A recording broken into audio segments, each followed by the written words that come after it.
Bonjour, bienvenue à cette nouvelle capsule d'Agro-Envirolab.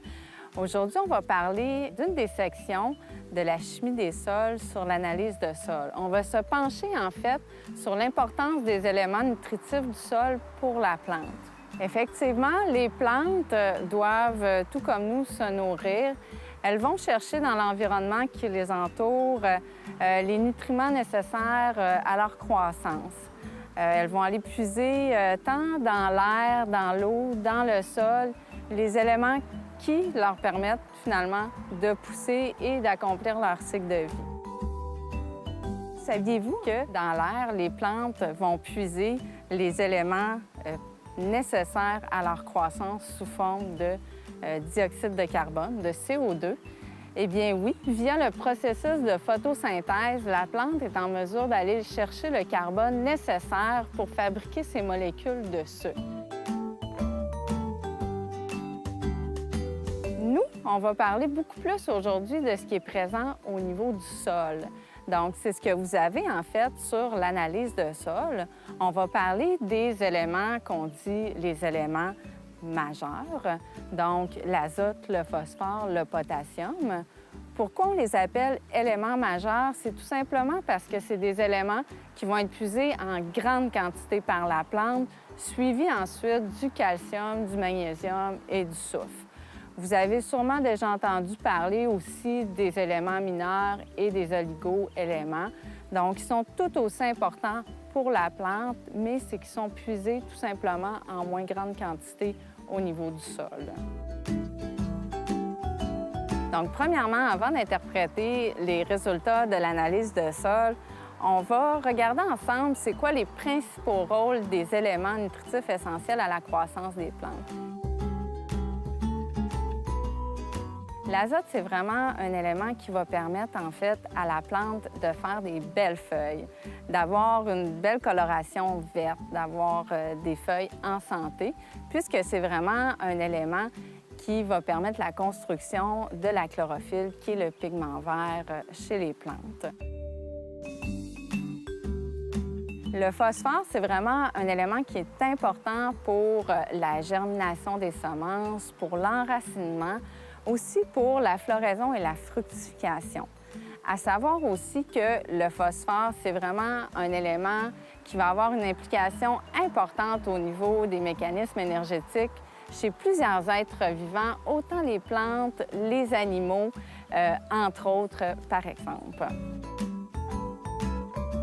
Le calcium, je vous dirais, c'est au niveau de son rôle, c'est un petit peu plus difficile à visualiser puisqu'il va être important pour constituer la paroi des cellules végétales.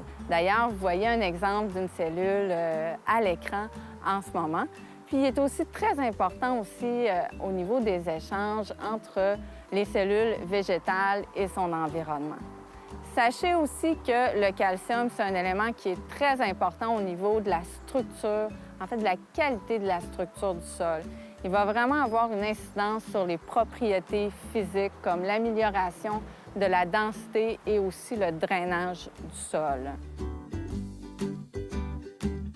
Et finalement, le magnésium, qui est un élément essentiel à la formation de la chlorophylle, qui est très important pour la coloration verte des plantes et bien sûr pour faire de la photosynthèse. Regardons ensemble l'histogramme. Comme vous le constatez, au niveau de la teneur en phosphore, en potassium, en calcium, en magnésium, on a des résultats qui se retrouvent dans la zone qui est rouge. Ça veut vraiment dire qu'il y a une carence, une déficience en éléments pour le sol analysé. Dans l'exemple suivant, il nous est recommandé pour le sol de faire 2 applications d'engrais.